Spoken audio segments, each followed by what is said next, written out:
Hello, welcome to Revenant Reads. I'm Vin, and this is another edition of Fresh Red Kills.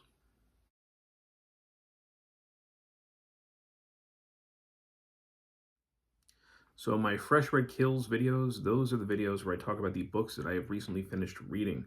The three books I'm going to be talking about, I had read in February.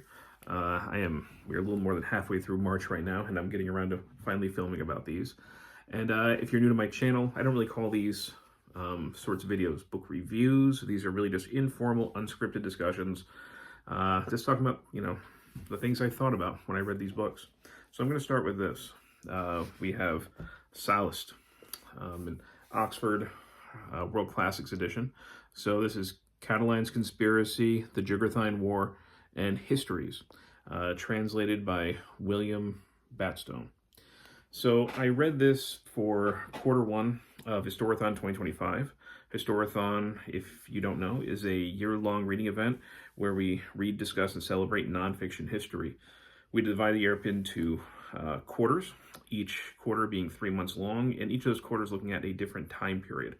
Quarter one looks at the basically the era from prehistory up to the year 500 CE. So as part of that, and each year, this has been something of a tradition, I have read an ancient historian. Going back the first year, it was Herodotus, then Thucydides, then Xenophon, last year's Polybius. So now, basically in chronological order, I have gotten to Sallust. So this is not that long, actually, of a reading. It was certainly a lot shorter than some of the previous historians that I've read. And Sallust is, and now I'm no expert, and I'm just trying to remember stuff from about a month ago when I read this. Sallust is really the first major historian, I believe, who is writing in Latin. We had Polybius, who was writing in the Roman Empire, but he was Greek. But now Sallust is Roman, he is Latin, and he is taking up the pen, or quill, whatever he was writing with, in order to write history. So he seems to have some certain ulterior motives for this. He lived in the 1st century BCE, basically during the time of especially Caesar and that whole generation. And he appears to have been sort of a failed politician, a failed even military commander. And at the end of his life, he is, or at least, after all that stuff hasn't worked out for him, he tries his hand at history in order to, have a legacy, in order to achieve greatness. So, I guess, I'm reading him, so I guess he sort of achieved that. But you can definitely sort of, as you're reading, taste those sour grapes. He seems to have an axe to grind. He does have a certain type of agenda. So what sorts of things is he writing about? He's got Cataline's Conspiracy. So Cataline was a politician who apparently was trying to kind of like overthrow the government and even assassinate people.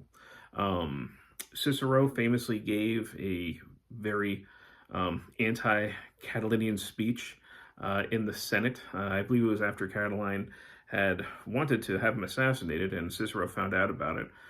It's kind of known as one of those ancient takedowns. And Cicero basically, runs him through the mud and Cataline flees the city. Now, it is basically a failed conspiracy. It was an attempt by Cataline and his fellow conspirators to pretty much take over the government. I think one of the standout things of this, and neither of these sections are all that long, one of the big standouts is the debate over what should happen to Cataline after he's pretty much caught. And we see two figures come out, one in support of executing him and the other against it. So the one that is in support is Cato, and the one who is against is Julius Caesar. And Julius Caesar, that was, I think, the most interesting thing about reading that section of the history, was to read their arguments for and against killing Cataline. And, Caesar, if I remember correctly, I think he was worried about the precedent that it would set. But that was interesting. Then he ends up writing the Jugurthine War, which is a war that happened far before Cataline's time. I thought this was interesting because I am somebody who, loves reading about the Second Punic War, especially. And during the Second Punic War, when Hannibal was attacking the Roman Republic and really headed against the ropes, he had the kingdom of Numidia really at his back, and he had these, if I remember correctly, these amazing Numidian cavalry. But then, as time goes on, the Numidian king betrays, Carthage and goes over to the side of the Romans, and so Hannibal loses that cavalry. And we kind of see the Jugurthine War the results of that a few generations after the Second Punic War. And Jugurthine, he is sort of like an illegitimate son, or even, I think even adopted to the Jugurthine king. No, sorry, not Jugurthine king, the Numidian king. And after that Numidian king dies, he kind of splits his kingdom up amongst his sons, and Jugurthine, or Jugur, is it, exactly, I'm trying to remember exactly how to say his name, because again, it's been a little while. Jugurtha. He starts taking out those sons and taking over the kingdom for himself. And he is paying off wealthy Romans in order to try and get away with it. But eventually, the Romans do send an army after him to try and put down this whole thing and reestablish what they would consider the rightful way of things. Through this kind of fighting, we see, or this campaign, we see the rise of Marius and then Sulla. Two people who would have a major conflict with each other, a very bloody conflict that would have major impact later on in the history of the Roman Republic. Sallust assumes that you know that already, who these people are when they come up in here. But it is helpful to kind of know a little bit about what those men would eventually do, for why he sort of talks about them in here the way that he does. He really he sticks on the whole idea of the Roman corruption. One of the things that is tough to swallow with him is his, I mentioned earlier he has certain axes to grind, and one of them is corruption within the Roman government, within the Roman Republic. And he has this really kind of rose-tinted glass way of looking at the early history of Rome. He seems to think that before Hannibal was defeated, before Carthage was defeated, political corruption basically didn't exist in Rome. And then afterwards, when they no longer had this major enemy to focus their attention on, they started, becoming power hungry and becoming corrupt. It's very difficult to believe that that's actually the process of things, that corruption just didn't exist earlier. But that's really one of the things that he keeps going after, is how corrupt Roman society has become. So that's going to be a constant theme throughout his writing. And then the last thing that's in here are fragments of histories. He did write some other things, but most of it doesn't, it's not extant. It doesn't exist any longer. So we just have little fragments of like little pieces of biographies and things like that. But yeah, this was interesting. Not as exciting a read as like Xenophon and Anabasis, or as curious and sometimes laugh out loud as like Herodotus or anything like that. But it's a very quick read. It gave me insight into certain time periods I didn't really know much about, like the whole thing with Jugurtha and what was going on, some of the background to Marius and Sulla. And I had heard of the Cataline conspiracy, but I didn't really know much about it at all. I just knew that Cicero had a speech about it. So it definitely let me know a lot more about that and what was going on during that generation. So yeah, I mean, I would recommend it. I thought the translation was fine. And it's, like I said, it's really not that long. It's less than 200 pages. After that, I read something very different. So I've got The Films of Stephen King, From Carrie to Secret Window, edited by Tony Magistrale. I don't know if I'm saying that right. I apologize if I'm not. And this is a collection of kind of academic essays that, of course, deal with the films of Stephen King. Most of them horror films, but not all of them. Here you can kind of see the image of the Shawshank Redemption. That comes up quite a few times. And I do have an interest in horror studies. I do like a lot of Stephen King films. And it was great to read some of these essays about some of my favorite Stephen King horror films. Some essays I would say are better than others. Just to kind of look at the topics and the certain things that are covered. I can just kind of put that up if we wanted to press pause and see it. But we've got, just kind of do a quick rundown. The Queen Bee, The Prom Queen, and The Girl Next Door, teen hierarchical structures in Carrie. I like that one quite a bit. At Pupil, The Making of a Boogie Boy. Maybe It Shouldn't Be a Party. Kids, Keds, and Death in Stephen King's Stand By Me and Pet Sematary. That's where he's looking at the death of death of children and how shoes are constantly used as like a visual motif in a lot of these films. I like this title, The Lonesome Autoerotic Death of Arnie Cunningham in John Carpenter's Christine. Of course, Christine is about a killer car that basically seduces this teenager. So to call it The Lonesome Autoerotic Death is a nice touch. Tonka Terrors, the humor and horror of trucks at Maximum Overdrive. That was kind of funny. Maximum Overdrive is a terrible film, but I think it's still a lot of fun. And that's the sort of thing that we have here. There were some other ones that were actually really good. Trying to see.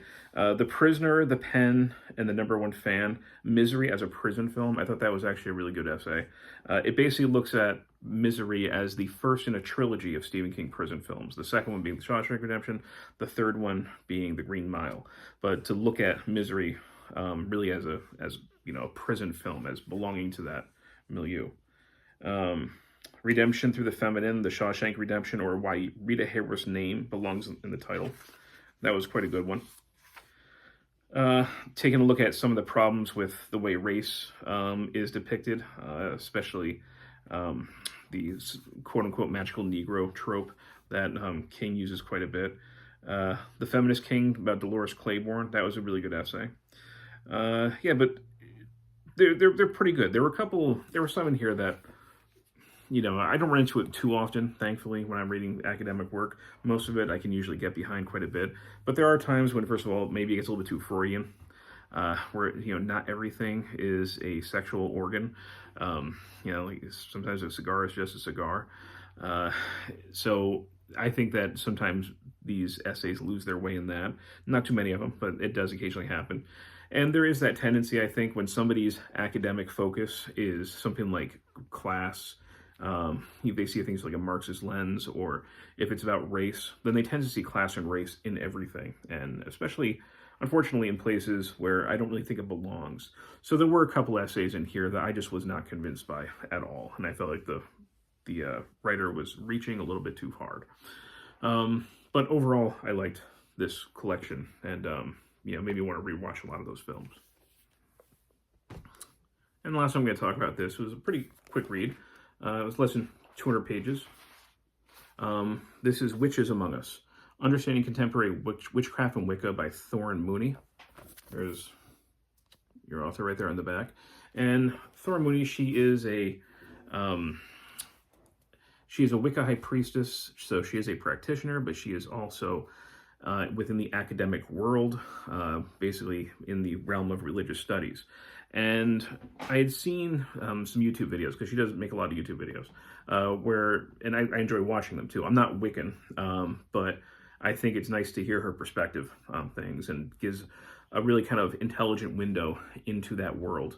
And she was talking about how, when it comes to her religion, Wicca, it was very difficult for her to hand her colleagues a book and say, yes, this is my religion. Because a lot of those things were either not scholarly. A lot of times they're geared for people who want to become Wiccan themselves. So it's like, here's a step-by-step spell guide or something like that.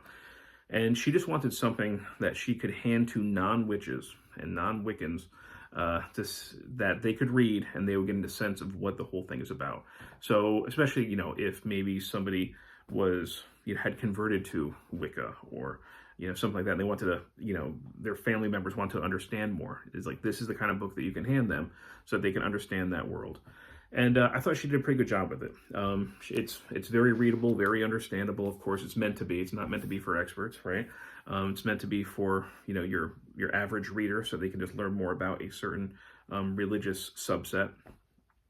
And I liked, one of the things I liked that she did at the end of each chapter, an example, she has suggested reading, and she separates it. One of them is from scholars.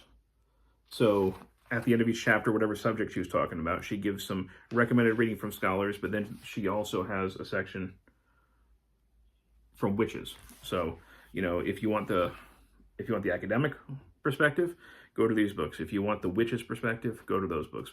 But I really appreciated how she broke down the suggested reading for every chapter for that. I like that quite a bit.